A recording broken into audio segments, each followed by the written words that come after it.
Note बन चुका। आदमी ने लापरवाही से नोट एक चाय के कप में फेंक दिया, लेकिन जब उसने उसे वापस निकाला तो ताजा छपा नोट अब एक पुराना घिसा पिटा नोट बन चुका। उसे समझ आ गया कि ये तरीका काम करता है। फिर दोनों भाइयों ने सारे नोट उसी चाय में बाहर निकालकर कपड़े की तरह सूखने के लिए टांगा और फिर हेयर ड्रायर से सुखाया। असल में ये सारे नोट नकली थे, अभी अभी बनाए गए, और नए नोट के मुकाबले पुराने नोट लोगों को शक में नहीं डालते। तभी उस आदमी ने एक दुकान पर जाकर नकली नोट की टेस्टिंग करने की सोची, लेकिन जैसे ही दुकान मालिक ने नोट पकड़ा उसे तुरंत शक हो गया। उसने उसका हाथ पकड़ लिया ताकि वो भाग न सके। भाई ने मौके की नजाकत समझी और दौड़ता हुआ पहुंचा और उसे खींचकर दोनों जान बचाकर भागे। भीड़ में घुल मिलकर किसी तरह बच निकले। उन्हें लगा था नोट बनाना आसान होगा, पर इतने जल्दी पकड़े जाएंगे इसका अंदाजा नहीं था।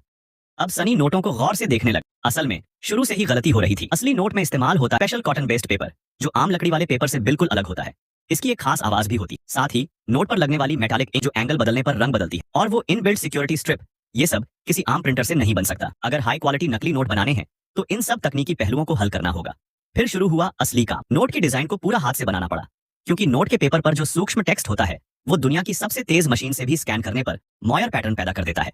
इसलिए सब कुछ पहले हाथ से ड्रॉ किया गया, फिर स्केल डाउन करके मोल्ड तैयार किया गया, जिसे पॉलिश और केमिकल ट्रीटमेंट के बाद प्लेट में बदला गया।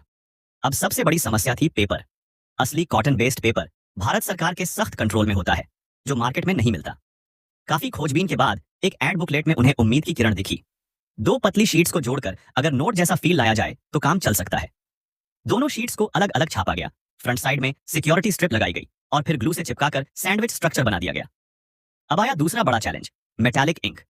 भाई ने लोकल मार्केट से मेटल पेंट और इंक को मिक्स किया, जिससे रंग बदलने वाला इफेक्ट आ। फिर नोट पर एक कोट क्लियर वार्निश का लगाया, जिससे उसकी क्रिस्पनेस बढ़। अंत में उसे फिर से चाय में भिगोया और सुखाया।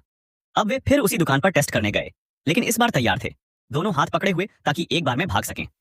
नोट दिया गया, दिल की धड़कनें तेज थीं, लेकिन इस बार उन्हें कोल्ड ड्रिंक और चेंज भी मिला। इससे ज्यादा क्लियर सिग्नल नहीं मिल सकता था।